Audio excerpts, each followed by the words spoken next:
Hi, this is Alan with Tow Tools. We are going to talk about the LED emergency flare kit, how to operate and use them. Okay, when you get the case, you open up. The case is a charging station too.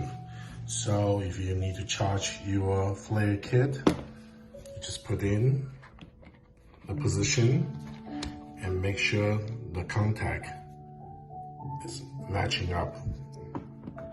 Okay, so when you are not using, put it back to the case, then it will charge your flare kit. Okay, so to use this, there are 9 different patterns. So you click, it will turn on, switch, you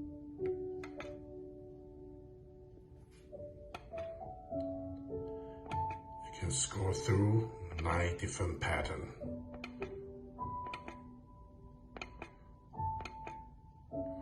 To turn off, you just go back to the position it was. You can charge your flare kit with the case open or closed. If it's closed, make sure it's coming out from the loop. No need to change battery. You can charge our flare with your flare kit.